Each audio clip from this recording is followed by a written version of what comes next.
Friends, मेरा नाम है अमृतेश त्रिवेदी। आज हम लोग जो टॉपिक कवर करने वाले हैं वो है advent of the Europeans in India. Bharat में यूरोपियों का आगमन। भारत में यूरोपियों का आगमन तो कई साल पहले ही हो गया था। अलेक्जेंडर भी एक यूरोपीय था और भारत और यूरोप के बीच में व्यापारिक संबंध बहुत पुराने समय से चले आ रहे हैं। दरअसल advent of the Europeans in India से तात्पर्य है भारत में यूरोपियों का आगमन समुद्री मार्ग से।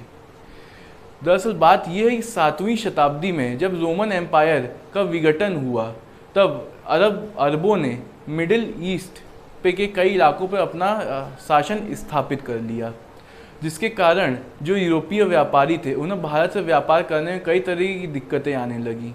जैसे कि उन्हें रास्तों पर रोका जाने लगा, उन्हें लूटा जाने लगा एवं उन्हें प्रतिबंधित कर दिया गया व्यापार करने से। इसी कड़ी में आगे चल के 1453 में कुस्तुनतुनिया, जिसे कॉन्स्टेंटिनोपल भी कहते हैं और आज का इस्तांबुल कह लीजिए, उसे उस्मानियन या फिर ऑटोमन एम्पायर के कब्जा कर लिया।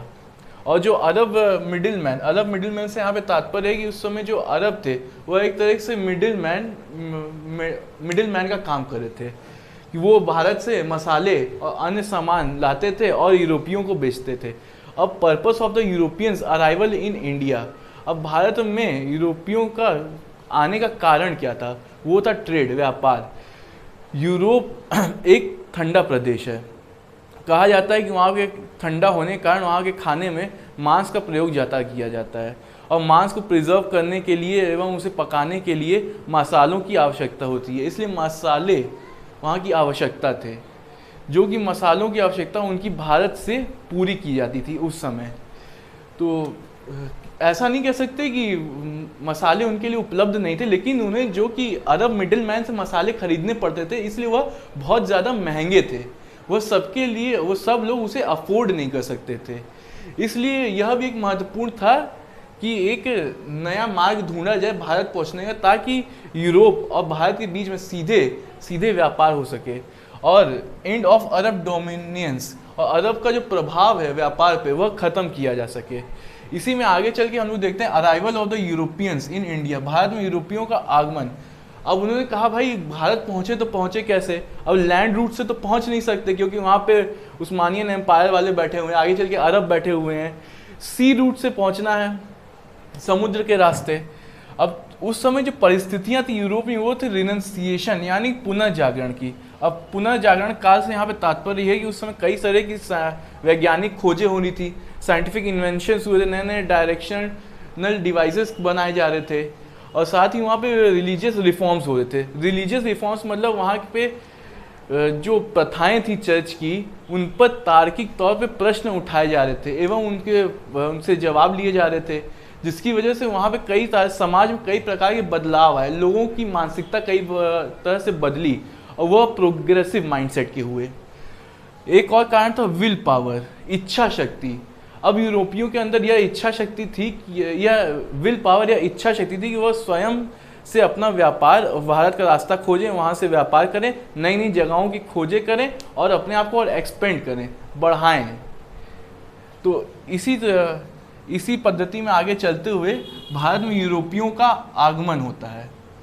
यूरोपियों का आगमन सबसे प्रथम पुर्तगालियों का होता है 1498 में, डच का होता है 1605 में, इंग्लिश का होता है 1608 में, डैनिश का होता है 1620 में और फ्रेंच का होता है 1659 में। इसमें आपके लिए महत्वपूर्ण है पुर्तगाल, इंग्लिश और फ्रेंच कुछ हद तक। अब अगर आपको इसे याद करना है पूरे सीक्वेंस में तो एक छोटी सी टेक्निक है PDEDF, जैसे हम लोग PDF बोलते हैं, PDF, उसी तरह PD के बाद EDF जोड़ दीजिए तो PDF। इससे आपको याद करने में सीक्वेंस में आसानी होगी। अब चलिए देखते हैं पुर्तगालियों का भारत में आगमन। पुर्तगालियों के बारे में एक बात यह है बताने वाली कि वो आने वाले भी पहले थे भारत में और यहाँ से जाने वाले भी वह आखिरी ही थे। वह 1498 में भारत आए और 1961 में भारत से गए।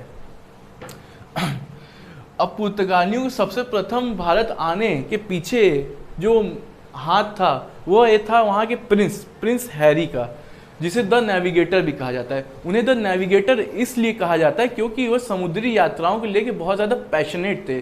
वो जगह जगह पे अपनी समुद्री यात्राओं के लिए नेविगेटर्स को भेजे जा करते थे कि जाओ नई नई जगहों की खोज करके आओ। भारत उसी कड़ी में आगे चल के भारत के लिए भी उन्होंने वास्को डी गामा को भेजा कि जाओ भैया जाके भारत का समुद्री रास्ता खोज के आओ।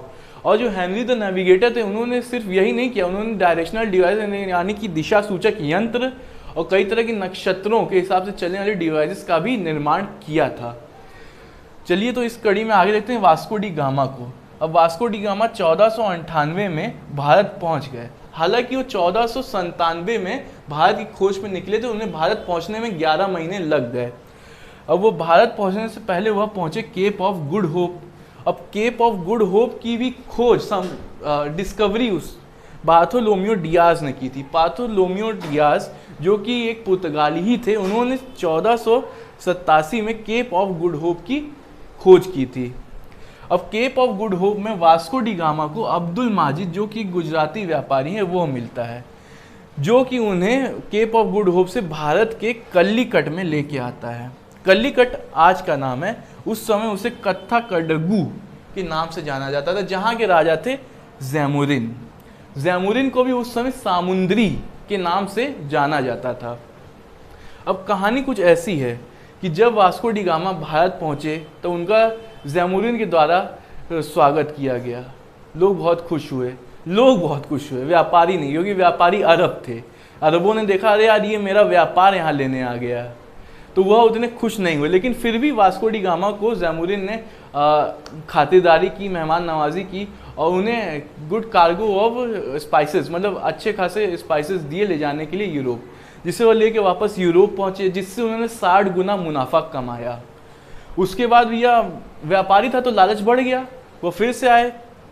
1501 में उन्होंने कन्नानूर में फैक्ट्री की स्थापना की और 1502 में भारत में ही मर गए। वो जिस शिप से आए थे उसका नाम था साओ गैब्रियल शिप का नाम था, जिसके वास्को डी गामा इंडिया आए थे। एक और व्यक्ति थे पेड्रो अल्वारेज कैब्रियल, जो कि 1500 में भारत आए। अब ये वास्को डी गामा को देख के कि यार ये इंडिया से इतने मसाले लेके गया और इसने इतना गुने मुनाफा कमाया तो हम भी कमाएंगे, यह सोच के ये व्यापारी थे और ये भी भारत आए 1500 में। उन्होंने कलिकट में अपनी फैक्ट्री की भी स्थापना की थी, बड़े अरमानों से स्थापना की थी उन्होंने। तो अरब व्यापारी जो थे वहाँ कहते हैं अभी इसको बताते हैं, तो उन्होंने जाके उसकी फैक्ट्री तहस नहस कर दी, उसके सब लोगों को मार दिया और पूरे उसका जो सामान था उसे जला हला के ख़त्म कर दिया। लेकिन अब भाई ये पेड्रो अल्वारेज गैब्रियल भी कोई कम व्यक्ति तो थे नहीं, इन्होंने भी वहाँ पे जो अरबों का कार्गो था उसे अपने कब्जे में ले लिया और कई सारे अरबी व्यापारियों की हत्या भी कर दी। यह एक किस्सा था। अब चलिए जानते हैं आगे चल के कि पुर्तगालियों का एडमिनिस्ट्रेशन इंडिया में किस तरह से स्थापित हुआ या फिर उस कड़ी में क्या हुआ। इस कड़ी में हम लोग 3 व्यक्तियों से मुलाकात करेंगे, जो है Francisco de Almeida, Alfonso de Albuquerque और नीनो दी कुन्हा। उन देख लेते हैं। 1502 में फ्रांसिस्को डी अल्मेडा पहले पुर्तगाली गवर्नर बने भारत के, जिन्होंने ब्लू वाटर पॉलिसी, जो कि इम्पॉर्टेंट चीज़ है, उसे लागू किया। अब ब्लू वाटर पॉलिसी क्या थी भैया, जब ये पुर्तगाल से आ रहे थे, इन्हें पुर्तगाल से भेजा गया, फ्रांसिस्को डी अल्मेडा को पूरा सेना के साथ भेजा गया था, जत्था के साथ।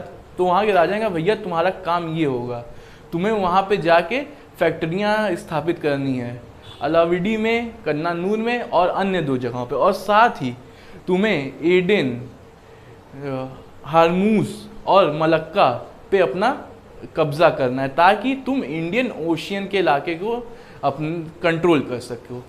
ये था उनका कहना। तो उन्होंने ऐसा ही करना चाहा भी और किया भी। फ्रांसिस्को डी अल्मेडा ने अपना एक्सपीडिशन आगे बढ़ाया। अब हुआ क्या कि जो इजिप्ट के राजा थे और जो गुजरात के राजा थे वो इससे नाखुश हुए, तो दोनों की नेवीज ने मिलकर इस पर आक्रमण किया फ्रांसिस्को डी अल्मेडा पे। तो क्या हुआ आक्रमण में, प्रथम युद्ध में तो ये ड्यू के आसपास हार गए, ड्यू के आसपास युद्ध अपना हार गए और इनके पुत्र की मृत्यु हो गई। उसके बाद इन्होंने 1 साल बाद ही रिटेलिएशन किया और इन्होंने दोनों ही सेनाओं को परास्त कर दिया। इस तरह से इन्होंने अपनी क्या कहते हैं महत्वाकांक्षाओं पूरी की। अब आगे चलते हैं Alfonso de Albuquerque. Alfonso de Albuquerque को भारत में पुर्तगाली शासन का रियल मतलब वास्तविक संस्थापक कहा जाता है। इनका महत्वपूर्ण कार्य क्या क्या थे, इन्होंने गोवा को अपने कब्जे में लिया था। आदिल शाह, यूसुफ आदिल शाह को हरा के इन्होंने गोवा को अपने कब्जे में ले लिया। इन्होंने जो लोकल वहाँ पे जाके बसे हुए पुर्तगाली से उनसे कहा भैया आप यही जगह मैरिज करो यहाँ की लोकल लेडीज़ से, और यहाँ पे अच्छे से सेटल्ड हो जाओ, यहाँ के लोगों से घुलो मिलो। हालांकि घुलने मिलने जैसा कुछ था नहीं, इतने टॉलरेंट नहीं थे वो रिलीजियसली, लेकिन फिर भी उन्होंने इनसे कहा कि आप यहीं पे अपनी बस्तियाँ बसाओ। और इन्होंने सती प्रथा को बैंड कर दिया। उस समय के हिसाब से सती प्रथा बैंड करना हिंदुस्तान के इलाके में एक बड़ी बात थी। 1511 में मलक्का को अपने कब्जे में ले लिया और 1515 में स्ट्रेट ऑफ हार्मूज को भी अपने कब्जे में ले लिया। अब आगे चलते हैं। और इसके अलावा इन्होंने एक और काम किया था, इन्होंने परमिट सिस्टम लागू किया था कि भैया कि इन सब इलाकों से जो भी शिप्स होके गुजरेंगे उन्हें हमसे परमिट लेना पड़ेगा यहाँ से सामान लेके जाने के लिए और सामान लेके आने के लिए। इसके अलावा उन्होंने जो वहाँ पे शिप्स बनती थी उस एरिया को भी अपने कब्जे में ले लिया, उसे अपनी निगरानी में ले लिया कि यह किस प्रकार की शिप्स बना रहे हैं, कैसे बना रहे हैं, ताकि उस पर भी अपना कब्जा रहे, ताकि उस सी को अपने कंट्रोल में रख सकें। इसके बाद आते हैं नीनू दी कुन्हा। 1529 में इन्होंने सेंट थॉमस चर्च की स्थापना की। हुगली में सेटलमेंट किया। हुगली में सेटलमेंट करने से मतलब है इनका कि हुगली में पुर्तगालियों को स्थापित किया ताकि वो अपने व्यापार को ताकि वो अपने व्यापार को बंगाल में भी फैला सकें। इसलिए उन्होंने कहा कि भाई वहाँ पे एक बस्तियाँ बसाओ, वहाँ पे रहो, ताकि वहाँ पे भी अपना प्रभाव बढ़े।